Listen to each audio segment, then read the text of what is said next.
Hello friends, आज मैं आपके लिए लेकर आया हूँ भूल भुलैया 2 मूवी का एक्सप्लेनेशन। फिल्म की कहानी एक हवेली के इर्द गिर्द घूमती है जहाँ मंजुलिका नाम की आत्मा से परेशान होकर उसे तांत्रिकों द्वारा एक कमरे में बंद कर दिया जाता है। 18 सालों तक एक हवेली के एक कमरे में बंद रहने के बाद मंजुलिका एक दिन अचानक आज़ाद होती है और फिर शुरू होता है भाग दौड़ और डर का खेल। राजपाल यादव एक बार फिर से छोटे पंडित के आइकॉनिक रोल को निभाते हुए नजर आए हैं, तो वहीं कार्तिक आर्यन रू बाबा बनकर मरे हुए लोगों को उनके घर वालों से मिलवाने में लगे हुए हैं। वैसे रू बाबा एक ढोंगी के अलावा और कुछ भी नहीं है। कार्तिक आर्यन यानी कि रूहान ये सब अपने और रीत यानी कि कियारा आडवाणी के रिश्ते को छुपाने के लिए करता है। दोनों अपनी पोल खुलने से बचने के चक्कर में मंजुलिका के हाथ लग जाते हैं और फिर क्या होता है जानेंगे आज के एक्सप्लेनेशन में।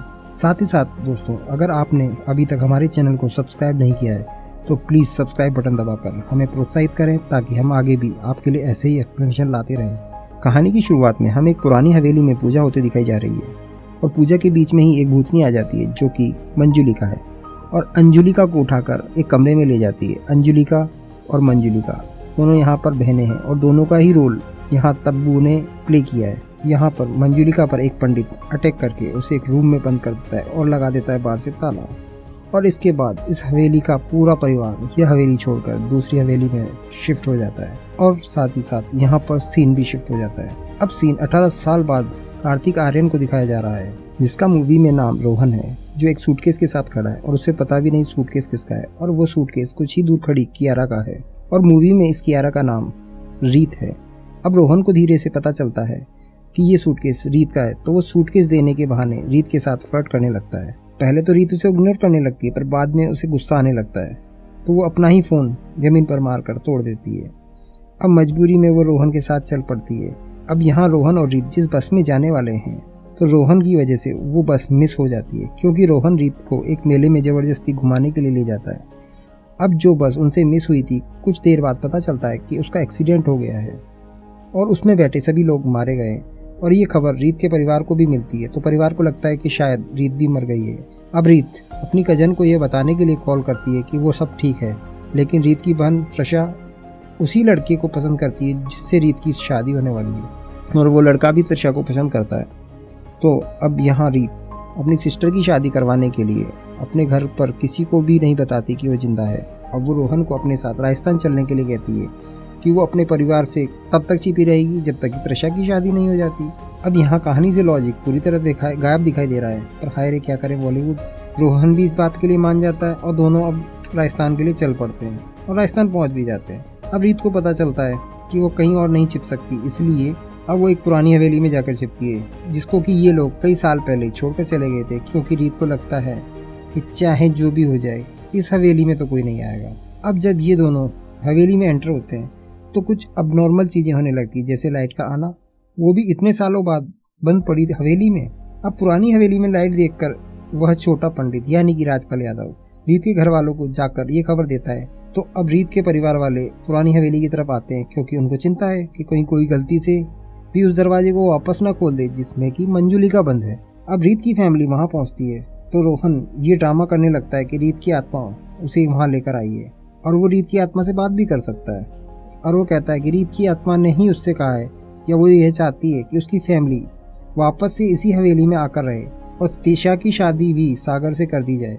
इस सब से ही रीत की आत्मा को शांति मिलेगी और यहाँ रीत के परिवार वाले भी इस बात को मान जाते हैं और सभी इसी हवेली में रहने के लिए चले आते हैं। अब एक रात रोहन को उसका हमशक्ल दिखाई देता है जिससे रोहन डर जाता है। तभी वहाँ अंजुलिका भाभी आ जाती है तो रोहन का हमशक्ल गायब हो जाता है और वो रोहन को बताती है कि दरवाजे के पीछे मंजुलिका को बंद किया गया है, जो कोई भी गलती से भी उस दरवाजे को अगर खोल देता है तो मंजुलिका आज़ाद हो जाएगी, तो ऐसा कोई ना करे।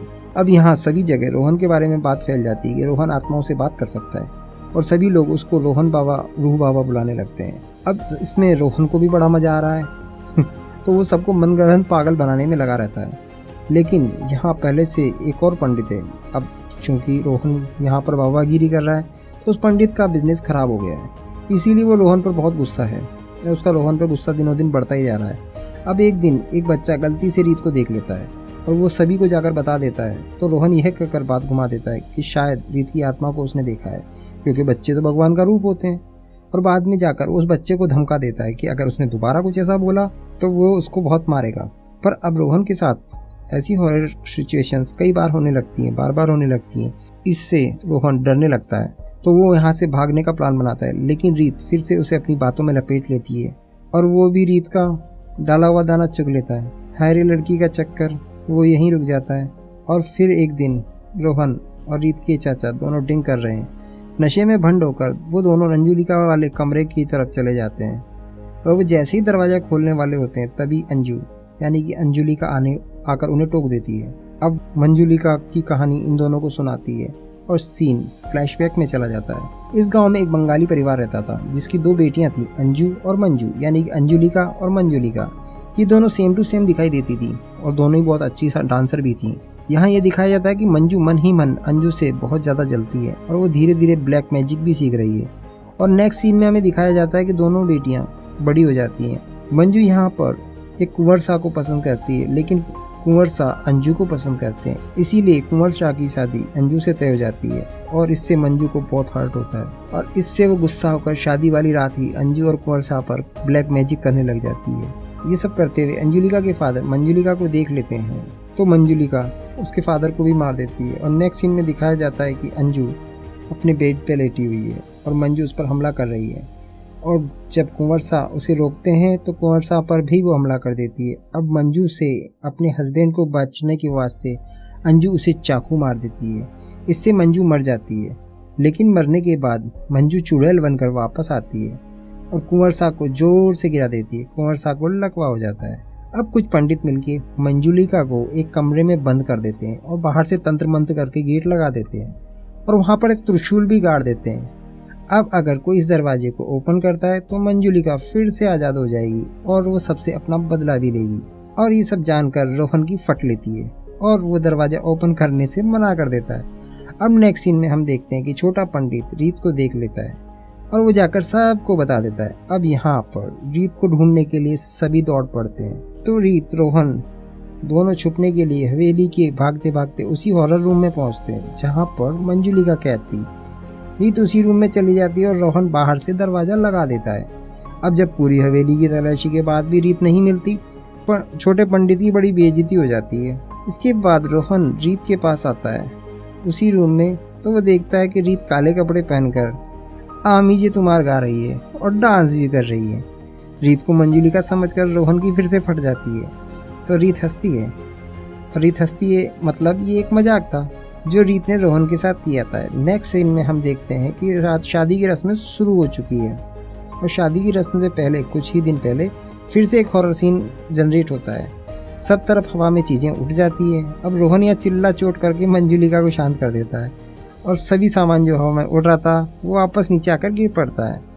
अब रात में मंजुलिका अंजू पर अटैक कर देती है और साथ ही कहती है कि अब वो एक एक करके सबको मार डालेगी और अंजू समझ जाती है किसी ने दरवाज़ा ओपन कर दिया है, जिससे अंजुलिका आज़ाद हो चुकी है और उसे यह भी पता चल गया है कि रीत भी जिंदा है और वो ये सब बातें रोहन से करती है। तो यहाँ रीत भी सामने आ जाती है। अब अंजू रोहन को और रीत को अपने साथ लेकर एक बाबा के पास आती है और बाबा उसको बताता है कि चंद्र ग्रहण की रात वो उस चुड़ैल को फिर से पकड़कर उसी कमरे में कैद कर देगा, क्योंकि उसी रात को वो सबसे कमज़ोर रहेगी। अब नेक्स्ट सीन में उसी रात मंजुलिका उस बाबा पर हमला कर देती है और उसके सभी साथियों को भी मार डालती है। मंजुलिका रोहन पर भी हमला करती है, पर यहाँ सीन कट हो जाता है, यानी कि शिफ्ट हो जाता है और हम देखते हैं कि रोहन के अंदर मंजुलिका घुस गई है और वो घर पर आ गया है और अब वो वहाँ पर डांस कर रहा है और सभी घर वालों को पिटाई भी कर रहा है। और अब वो अंजू के पास आता है और अंजू रीत के गले पर चाकू रख देती है और कहती है कि अंजू अगर तुम मेरे पास आई तो मैं इसको मार दूंगी। तो रोहन कहता है अंजू या मंजू। तब हमें समझ आता है कि यहाँ पर जो अंजू है असल में वो मंजू है और जो मंजू है वो अंजू होने का ड्रामा कर रही है। असल में मरी जो थी वो मंजुलिका नहीं, वो अंजुलिका थी। और इसी के साथ कहानी फिर से एक बार फ्लैशबैक में चली जाती है। कहानी वहीं पहुंचती है उसी रात जहां पर मंजू ने अपने पिता को मार डाला था। उसने अपने और उसके बाद मंजू अंजू को अपने वश में करती है और दोनों का गेटअप चेंज कर लेती है, जिसके बाद अंजू बिल्कुल मंजू दिखाई देती है और मंजू बिल्कुल अंजू दिखाई देती है। कुल मिलाकर जो भूत है वो रियल अंजुलिका का भूत है और मंजुलिका जो ईवल है और वो ये सब देखकर सभी घर वाले अंजुलिका की तरफ हो जाते हैं, जो कि सच में भूत है। अब अंजुलिका यहाँ पर मंजुलिका की बहुत पिटाई करती है और पिटाई करते हुए उसको उसी रूम में ले जाती है जिसमें वो इतने साल से कैद थी, और मंजू को कैद कर वो फिर से अपने घर वालों से मिलने आती है। और यहाँ एक चुड़ैल को भी रोते हुए दिखाया जाता है। हाय रे बॉलीवुड। वो ये बताती है कि इस फैमिली में अब तक जितने भी लोग मरे हैं उन सभी को मंजू ने ही मारा है, जो उसके साथ इतने साल से रह रही थी। अब फिर अंजू मंजू को मार डालती है और फिर इसी के साथ ये मूवी यहाँ पर ख़त्म हो जाती है। दोस्तों, अगर आपको ये एक्सप्लेनेशन पसंद आया तो प्लीज़ वीडियो को लाइक करें और चैनल को सब्सक्राइब करना ना भूलें। मैं आपके लिए हर रोज़ एक एक्सप्लेनेशन लाता रहूँगा। थैंक यू, धन्यवाद, बाय बाय।